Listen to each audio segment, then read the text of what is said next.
Welcome to another episode of Creativity Knows No Borders. My name is Julian Spiri. I'm your host. This work was made possible through the support of Africa No Filter, a sponsored project at Rockefeller Philanthropy Advisors, with funding provided by GIZ on behalf of government of the Federal Republic of Germany. In this episode, I'm speaking to Cinthia, a remarkable visual artist born in Lubumbashi, DRC, who has made South Africa her creative home. Through her powerful paintings and collages, Cinthia challenges the representation of Black female subjects while investigating relationships with space and identity. Her work not only transcends physical borders, but pushes the boundaries of how we think about gender, beauty, and African creativity, and also borders. Please briefly introduce yourself and who you are and what you do and where you're from.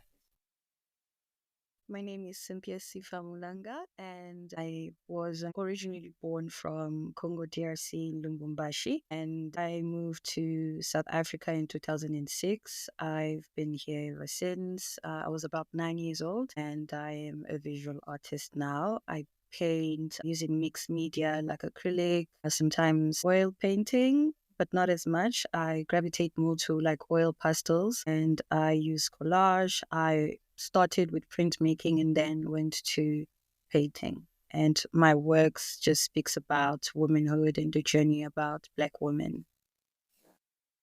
Amazing. Really. I've never been to DRC. Love to go one day. But my goal is to travel across the entire continent by bus. That is my ambition. I've done Southern Africa. Well, branching out. Yeah. Okay. I want to go as far as possible the entire continent, because I don't know. I feel like when you talk about bus, it's much more nuanced. You get to experience the continent a bit differently. You get to experience people differently. So you get to experience the different regions quite differently and stuff. And funny enough, we were similar timeline. I came to South Africa in 2004. You came in 2006. Yeah. I was 14. Yeah, 14. Yeah, somewhere there. I was a kid, like also just like you. What was your transition like to come from another country to come and do schooling here and live here? How was that experience for you? Well, I was really young. By the time, obviously, I didn't get a grasp of like why we're really moving. There were glimpses of like what was happening in Congo. And so I didn't really, even back then in Congo, we were not really like kids that was like really outside all the time. Only whenever we'll go for like grocery shopping, because we also, like most of the houses that we were at, we had our own yard, our own harvest. We had mango trees, guava trees. And so it's like my mom made sure we had everything at home. It's only right before we moved to South Africa that we were living like almost not necessarily a complex, but it was a yard filled with like about three homes, and so we were always inside. And I think the same way that we were kind of always inside the house was a similar thing in South Africa, but that remained the same for like just a year, because before going to school in South Africa, we had to first learn the language and the culture. So my mom thought it was best to just take 1 year to understand the culture and get, adjust properly for 1 year. And then the following year in 2007, that's when we started school. So the adjustment was, it was really tricky. Obviously, the year in 2006, we were always at home watching all the programs on TV, and we were living with one of my, not one of, but my mom's friend's friend was like had a bunch of like children, and we lived with them for a while there before going to school. And so we would learn a lot from them, apart from learning programs from your Takalani Sesame, your Cool Cats, and all of the other shows that were playing on TV at the time. And so adjusting to that, because they will go and obviously learn in English and whatever else language they were learning, and then they come back, we would speak Lingala, mostly Lingala, because we learned Lingala in South Africa. But before that, we only spoke French and Swahili. And there was a bit of, because we also used to learn, we used to have a few English lessons at school, but it wasn't really that extensive. It was just basic stuff. So we didn't really pay much attention to it until we arrived in South Africa. So it was a culture shock. Language wise, I think I'm very grateful at the fact that, with African languages, they kind of like marry each other in a way, because they all Yeah. come from the same language, how diversified Africa is. And so there's certain words in Swahili that you will find in Sepedi or Zulu and all around. So that was kind of like easy to gauge. So me and my siblings, I think the best way that we learned was just to, whenever the kids were like have conversations and play, we just watch them, how they would pronounce certain words, and we try to interact. Sometimes, obviously, our friends would translate for us. But yeah, there were a few things that were different, and there were other things that were similar to Congo. So Yeah. there were times when it was very challenging, and then there were times where we were like, okay, there's certain parts of home here, and then other times when it was challenging, we had to somehow detach. So it's like a reattach and then detach. So it was Yeah. challenging at times. Yeah. No. Where did you land in? When I came from Zimbabwe, I did my schooling in Palabora in Limpopo, so like some very very small Yeah. mining town in the middle of nowhere. Where did you start? Where were you staying? So there's this, maybe we kind of changed the name to like our own way. So I don't know if I'm pronouncing properly, but it's like Didier, but I know it's a farmland. So when we arrived in South Africa, we did move quite a lot before settling there. So it was a farmland at one of my my, and we stayed with them there. Luckily, we got into school, I think the third term or towards the third term. Luckily, they were able to take us in then. And so the bus was able to take all the students or the learners at a certain corner that's close to the house and then bring them to school. So that's what I remember. It was a very wide farmland. We remember seeing snakes, cows, and all of that. Yeah. Yeah, That's amazing. That's terrifying. that's an interesting change of pace for a Yeah, 9-year-old.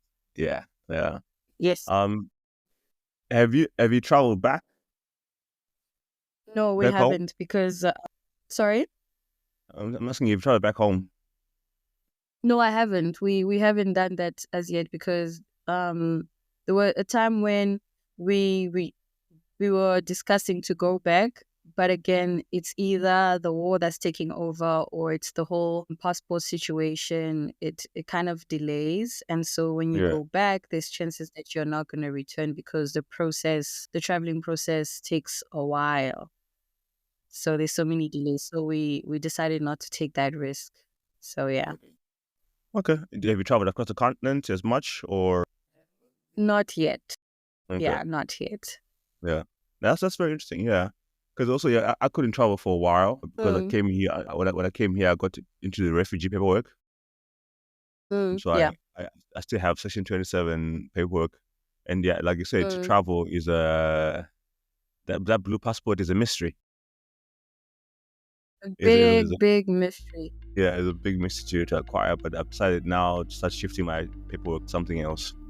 Even if Mm, it means going back home. That's very interesting. Yeah, so a very similar paperwork situation.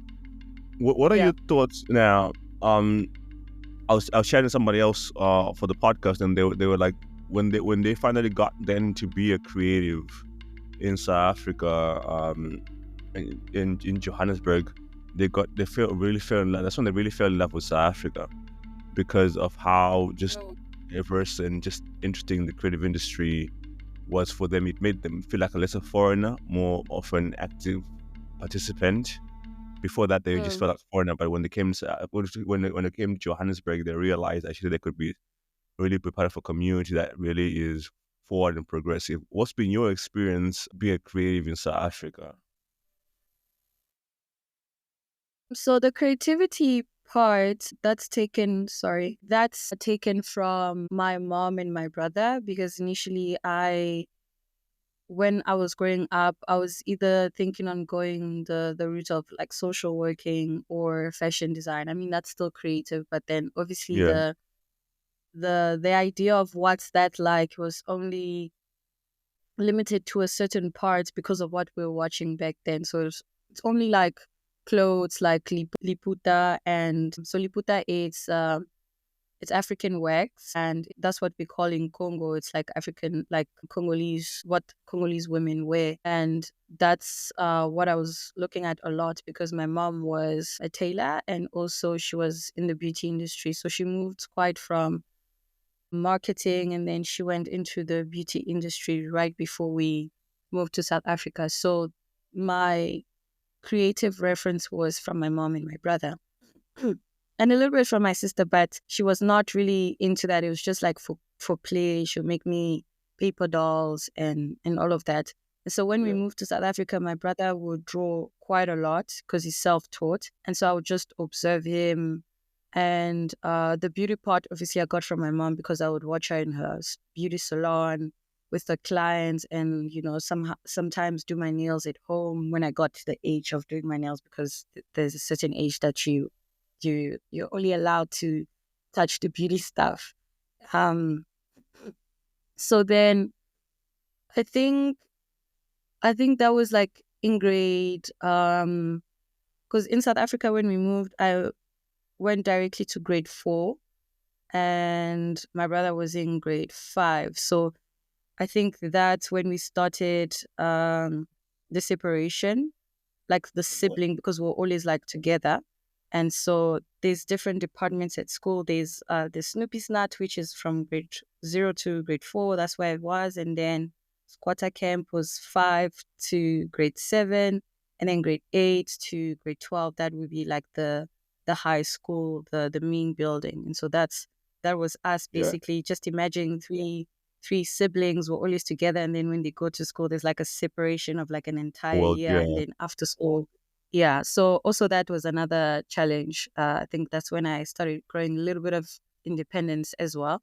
And then from there my brother got introduced to like a school like an after school uh it's called The Little Artist, that he would go to after school and just paint, draw, and then somehow they would also sell the works, and 70% would go to the younger kid. It was such a shock because also then the currency or finance was very different then. 1,000 Yeah. rand was a lot. It was good So money. he would get that sometimes. Sorry? I said it was good money. Yeah. Yeah, it was. So I remember him, I mean, before that at church, he would draw the pasta because we would fall asleep. And so my mom didn't want that. So that was entertaining. And when he brought home the envelope from one of his exhibitions with the little artists, that's when I was like, okay, that's pretty cool. I need to observe this thing more. So I asked him to help me to draw. And so he will help me to draw from home before I decided to then I think in grade 11 or grade 10, that's when I decided, okay, I'm going to join now because this is pretty interesting. And I also want to chip in at home because I'm seeing everybody doing their best and I'm just here eating the food and Yeah. relaxing. So I'm like, I also want to do something. And yeah, from there, they taught us collage, a bit of printmaking, and sometimes we'll go to certain, I think JSE, there was an auction there. And so it's also close to kind of like fundraising, charity work. Some of the percentage go to a certain organization to help other foundations and programs. And so that, I think the creativity part of it also made it easy for me because it was based around community. And that's also why I got so much into it, because I kind of like connected that to why I liked social working in a way, because of helping people and just understanding the ways of like how people work and organizations and reaching out. And then from Little Artist, I then started printmaking at Artist Proof for Saturday classes, and then the next year in 2018 that's when I decided to go full time for 3 years, 3 times a week. Sometimes it was a full week because then we had outreach projects, again, community things where we go out, we paint murals. Sometimes we paint murals for corporate companies and also get money from that as well. So it was community building. There was also skill building. And yeah, it was all around a lot of people put it in skills and knowledge in the learners, students. Yeah. So that's how my creativity kind of like brewed. Yeah. And yeah, it's a lot of community that I saw. There's challenges, of course, and I was always the observer. I was always the quiet one. Anything happening, I'm just looking. And I think in my mind, I just registered and programmed everything. And then that's how I was able to kind of like regurgitate what was happening, but only through the lens of like a woman. And that's how I'm making the work that I'm making now. Yeah. No, I like that. I think your work is a very observer kind of a view to it. It's like you're watching a world that you are participating in, but you, like you said, you're at arm's length of it, basically. That's really amazing. That's really amazing. Yeah. With then being a creative in Johannesburg as a foreigner, how has being a foreigner then brought some challenges to it? Yes, it has. Yeah. Sorry for finishing. No, go ahead. Yeah, it has, especially on language at first, because because of like the war that was happening in Congo, and then when you come to the country, xenophobia started brewing up, and so we were scared there, and then you scared here again. It's like you're never home. You're always like moving places to find home, and so language was an issue. Also, like in the taxi, I keep saying this because it marked me a lot when we were like in the taxis, and it was me, my older brother, and my older sister. And again, I would just be observing, and obviously my sister had to take over, and she was also so young at that point. My mom would be at work. This is us after school, and we get into the taxi, and then we have to communicate. Short left, short right, drop me off here. And so, of course, TikTok makes jokes about that, like drop me off here or whatever, however else they used to make the joke about it. But like the fact that, you can kind of identify where the person comes from by how they pronounce or how they say certain things. That was like our fear. We didn't want to. Sometimes we will hesitate from saying short left or whatever, because then we were like, oh, they will recognize that we're from Congo. And what if we get attacked here? What would happen? Because it was hectic. Kept on coming up. It will kind of like simmer down and then it will come back again. So aside from that, I mean, that's still the challenge from like the language. Of course, at school as well. But at school, I think there's home and then there was school that kind of like made it a bit easier, because at school you have friends who help you, the teachers sometimes as well. And then when you go back home, of course, you go back to your Congolese household, but still, really, you have to quite with like a lot of different nationalities, Angolians, Mozambicans, we lived with Zulus, Nigerians. And so it was a lot of culture shock because we moved a lot. But I'll say the language was the most challenging because, again, we moving a lot, you get different languages. It's good because you're understanding that there's different nationalities and different cultures within the same continent. But at the same time, it's a challenge to kind of like live with each other, because with each culture or each nationality, they have their own way of living, their own way of cooking, the times of cooking, when to use the water, when to bath, or however else. And so that was also another. Yeah. And now as a creative, as a professional creative, are you seeing any, I guess the benefit of being a foreigner is that you get to look at South Africa from an inside, from an inside looking out perspective, but then also you're able to then participate in what's happening, but also not participate at the same time because you're not South African.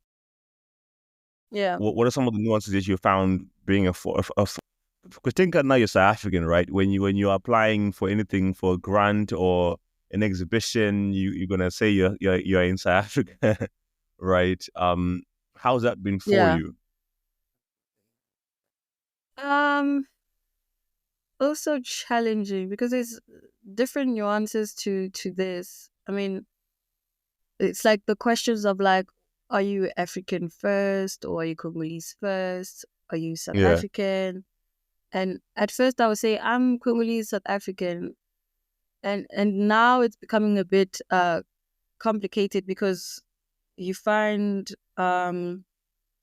that of course like when you come to like applying for certain things, you're not yet recognized as a South African. Granted, you're not born in the yeah. country. And so you kind of like have to maneuver around that because again, documents are all over the place right now. And as a creative is very limiting in that part because you gain so much from observing and learning from the culture, but then you can't move out because you're not obviously not recognized as part of the country. Because we've been here for going to 20 years, 20 19 years.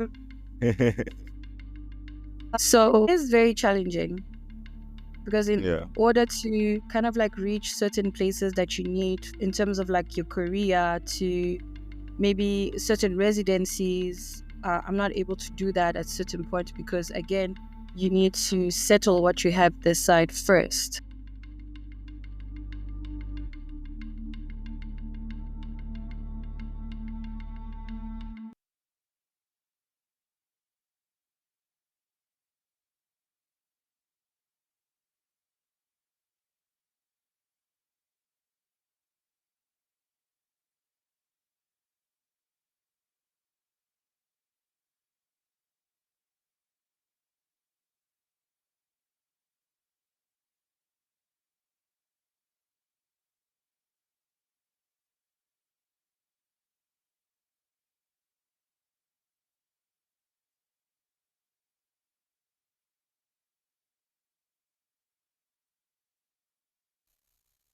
I totally understand with the challenges. I struggle with the same. I think that's one thing that's really challenging me with creativeness things that even though I've been here and this is all I really know in terms of being a South African, let's put it that way, in quotation marks, Yeah. I could never really participate in society fully like my South African counterparts. And I think it got really bad doing creativeness things because I would create the grant opportunities, the residency opportunities that I could never apply for, right? Yeah.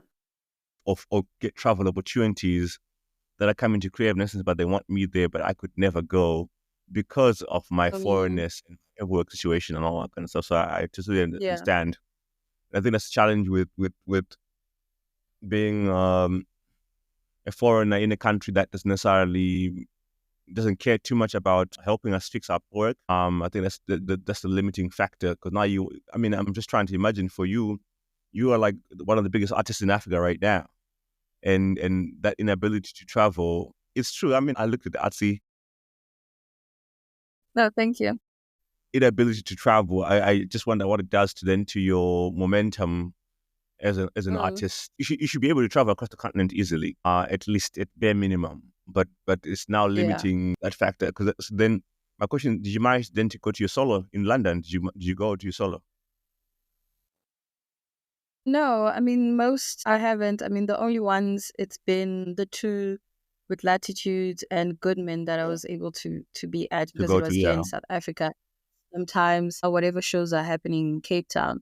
Of course, I'm able to look into certain regions in Africa that, I'm able to go to without the yeah complication of, being looked as if I'm displaced in a way. Because I mean, I yeah did come to South Africa to seek refuge. I'm still here because of that. And so, I mean, I've not been out for any of my solos, though I am super grateful for that because, before I wasn't able to do any of that. But now at least my works gets to like travel yeah around. It's just me that also needs to be there with my works and sometimes also kind of stagnates the work itself because in order for an artist to kind of like expand, they can't only work from, I mean, you start from where with what you have and where you are at, and then you move along with what you get along the way. And Yes. so your creativity grows and expands with that as well. And so if you finding yourself constantly just making work from one place, it becomes very limiting. And that's why in some of my works I've kind of like added the whole giant aspect to it, because you are overgrowing certain spaces and situations and circumstances and all of that. But then the place itself, it's what's holding you stagnant in there. I mean, outgrowing certain places is not a bad thing, and it needs to happen. And so I've seen it with my work as well. Like if I stick to just one area or just the same thing all over, it becomes a routine and I need a break totally from that. And with that break, I'm able to, I don't know, go to a different place, need to experience a different thing altogether for me to go back and get not just new ideas, but you have a different emotion and a different flow for your work after that break or after that discovery. And so I think it's very the importance of obviously artists being able to move around with their artworks, because it opens up their mind, these new cultures. The same way I was able to move from Congo to South Africa, that opened up my mind, and I have a very huge gallery of experiences, of ideas, concept, whatever the case. But then I need to move also to expand that, to be able to know how to communicate the gallery that I've collected. And so it's Yeah. very challenging to do that right now Yeah. with all the ideas that you can have, but you're not able to press because you're limited by certain structures. Yeah. No, I'm with you. It's a very huge deterrent, and because you don't belong, but also now you try to belong, but also at the same time Yeah. you are urged to move, urged to grow, and see yourself grow as a creative. And travel Mm. opens that for you very Yeah. much. Social media. So I guess then you are leveraging a lot of social media to build Yes. community and references across Africa. How's Yes. that been Yes. for you then to build that kind of to travel through digital platforms, basically through digital world, basically. It's been very helpful because, I mean, sometimes we would say certain things about social media. Oh, social media is bad for you. Yeah, it gets to Yeah. a point where it's extreme and it's very consuming. And we need to get to a point where we know that, okay, we've gone way past researching, and now we are over consuming. And Yeah. you know your limit of that. But like social media has been very helpful for, like, reaching to a different audience, discovering new artists as well, because I mean, if I'm not able to do that physically and I only know the artists just within South Africa, in a way psychologically you're only limited to particular kind of work or creativity because there's more out there.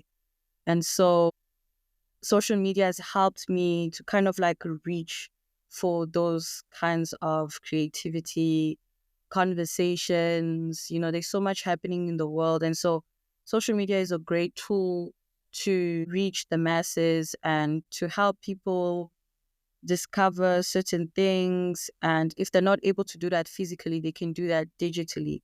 It's just Yeah. obviously every good thing has a different side to it that's not so good too. So yeah, social media has helped me a lot since. And that's how I think I got discovered from social media 20. So Yeah. right after I joined Latitude, that's when I started putting my work out there as well. And then that's when I started getting more recognition from my work through social media. Amazing. Do you have a manager in South Africa, or is your manager part of the other gallery, board gallery? Well, I'm not represented by any gallery. I've Okay. been working very closely with Latitude since I got out of Artist Proof. They work as an agent, so it's not super exclusive. They just help me manage certain partnerships with galleries, collaborations with brands, or like the Gucci collaboration. They were also a part of that. So they're there as, should I say, invigilator, but not necessarily invigilator, but it's an agent. They help you with the communications, and I've kind of like been shadowing them Okay. with how they communicate with they've been so open and transparent with me in terms of when talking to collectors and galleries. I'm part of the communication. It's just obviously I don't respond, but I'm there to see what's going on, and how the communication is going, what are the terms and all of that. So that's how I work with Latitude. Yeah, amazing. I mean, that's what I'm saying. Like, it's such a strange phenomenon that you're one of the biggest artists in South Africa right now. Like you mentioned, you're Yeah. collaborating with Gucci, you got solos in London and all that kind of stuff, and yet the one limiting factor is literally your nationality and having a passport, basically, for you to then take it to the next level. And that's hectic. And I wish more people realize that it's yes, we love being in South Africa, it's great and all that kind of stuff, but then the ability to travel opens up so much Oh, opportunity and allows you then to harness what you know you're gifted you to do, and you're representing South Africa with your work no matter what. And I think that's an yeah. interesting paradox that I think we don't necessarily always explore as creatives, as human beings and stuff. That you are representing. It's like an Olympic athlete, Olympic level athlete who can't run because they're not from here, but they're able to beat everybody in the country. And I think that's quite interesting to experience. And I thought you were traveling and just sitting around the world right now. I won't lie to you, you know. But I Yeah, I mean, realized it's social media has a way similar of vein. doing that. Yeah. Yeah. True, true. I guess you do travel through social media and stuff, and also you present yourself as a well-traveled person and stuff. Trust me, I 100% agree. I understand. I am a Section 27 refugee in South Africa, so I've seen the challenge and the nuances of being limited by a passport. And the blue passport is hard to get. I've even given up on that blue passport because it's so much paperwork and stuff. Yeah. So I'm with Yeah. you. What are your plans now? Are you is your plan to continue being in South Africa, or are you now trying to find then a better paperwork situation for yourself? Um, and then also, what are your thoughts then on this idea of being stagnated because of a passport, because of borders? What is your feeling around then these borders in Africa? Do you think that there's a better approach society could be moving? I mean, I'm sure you've heard of the Africa passport. You've heard of there was one by what's his name, the World Passport and all that kind of stuff. What are your thoughts on this idea of a borderless Africa? Um, I mean, of course, this is kind of like going into like the politics. I saw the other day where someone said art and politics are the same thing, and I kind of flinch a little bit because I mean, I agree, I don't agree. It's like it's a weird space because when we speak of our experiences, it does become political, and it is political most of the time, if not possibly all the time. It's just we, I think the aesthetical, beautiful, pretty aspect or element of the kind of art that I do. Can I say I can say that it does maybe make the whole political aspect of it smooth or just very subtle. Yeah, I don't know. Africa with no borders, it could be a very interesting thing to explore, or for something to happen like that, because looking at there's so many videos and like documentaries that I kind of like went through, and it's also on like TikTok as well, where they speak about, especially now with what's happening with, you know, Ramaphosa and like Trump and like the whole dollar conversation, the whole land situation. So it brings the whole conversation of what if the borders were like just out of Africa and there's no borders in Africa, yeah, and what that would be like for each country in Africa. How would we be working? Because I mean, it's very looking at it from, maybe let's say you are in a yard and you have your neighbors on both sides. You think that I mean, it makes sense to have kind of like a wall on each, so that way it's kind of like this is your house, your neighbor's house, and whatever the case. But they still access to, like, you still have access to each other. So I don't know if maybe I'm looking at it in a weird way, but I would love to see what that would be like, Africa with no Yeah. borders. Or maybe my reasons for that are maybe biased because of my situation. But I would love to see what that will do for Africa and our neighboring countries. Because I mean, Yeah. keeping, especially if we exchange a lot of goods and services with each other, if you were to see how Nigeria and South Africa are, you would think they are best friends. But then there's obviously so many challenges that happen. One day it's cool, and then the next day it's a whole fight. So I don't know. I would love to find out what that would be like. Africa with no borders with each other. Yeah. No, I think that would be very interesting, definitely, especially for the creative industry. Yeah. Plus, I mean, again, it's the politics of it Yeah. Yeah. is maybe the part that I don't have enough knowledge on, because the political side of it, some would say, oh, it's a bad idea. And I mean, I'm not well versed yet in terms of like the political part of it, because again, when art mixes with the hard, the very stiff part of politics, it kind of, I don't know, it takes, for me at least, I would see it as it's very heavy to, even if I were to make work on any political situation or topic, it becomes very hard for me to carry on in terms of creativity. It's like a very, you have to reset your mind in different ways. And yeah, it's very complicated. No, I'm with you, 100%.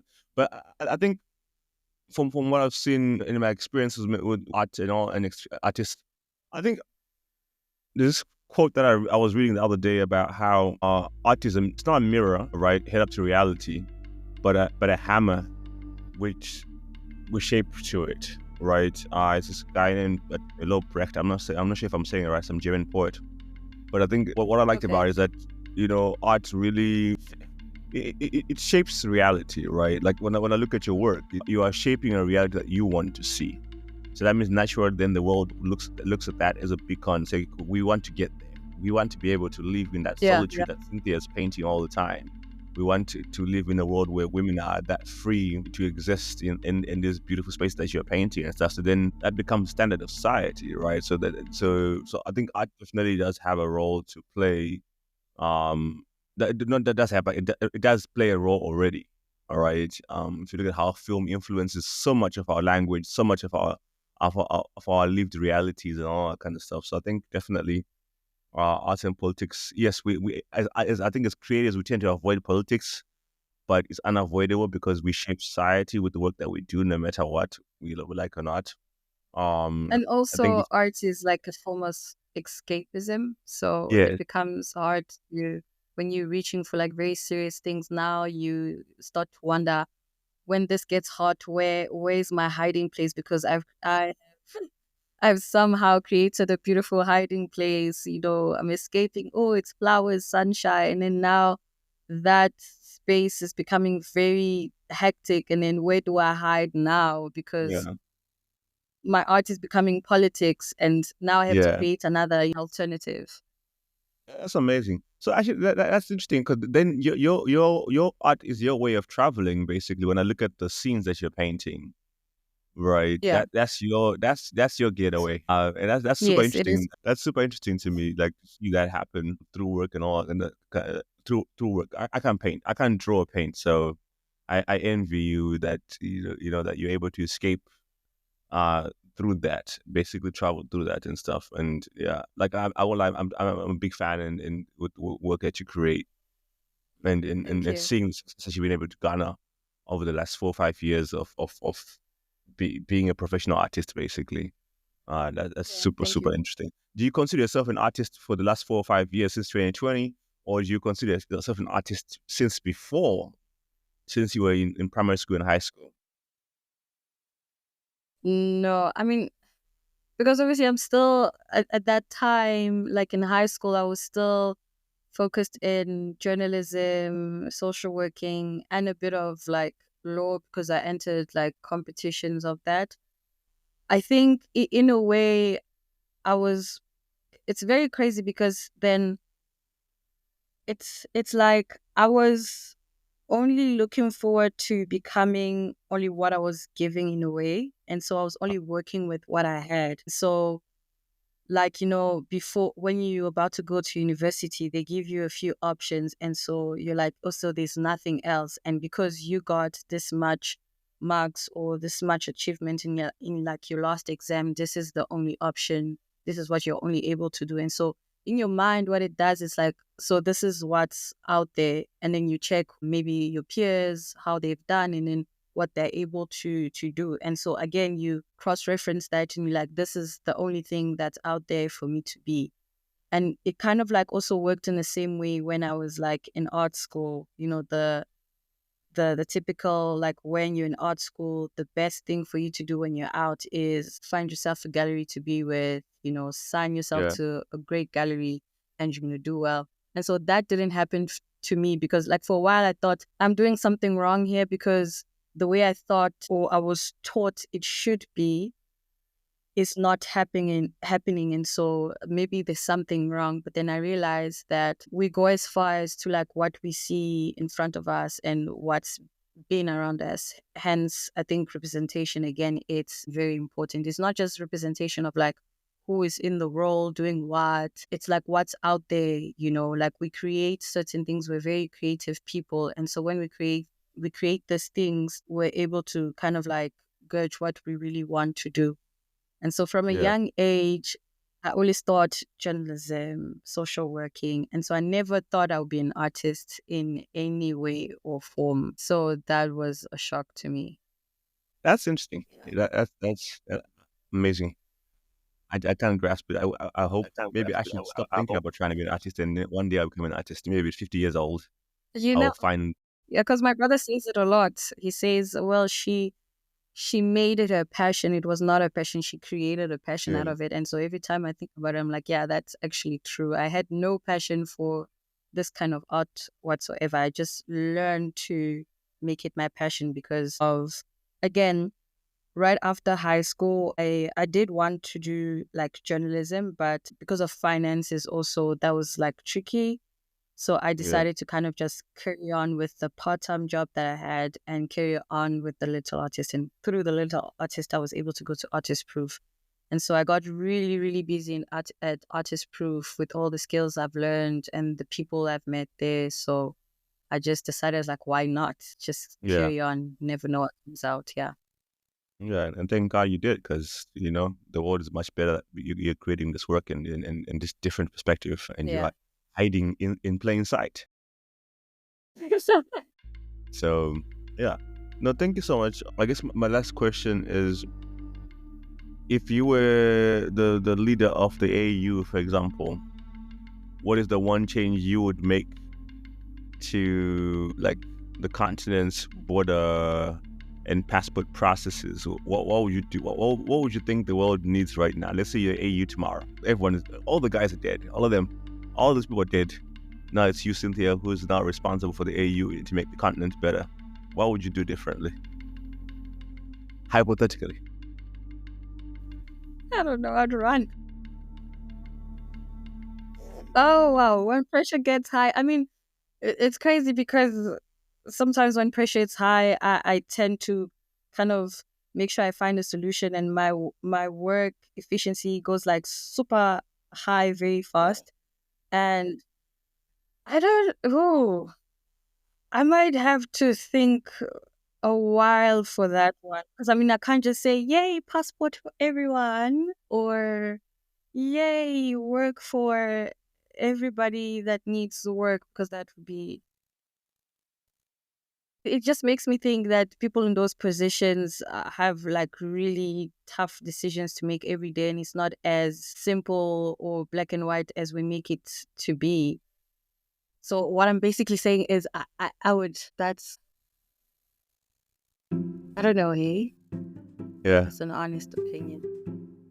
No, I would have to think understood. about that. Yeah. I mean, Yeah. it's a question. I guess I'll keep a lookout for your work to see if there's any answers in there in the future.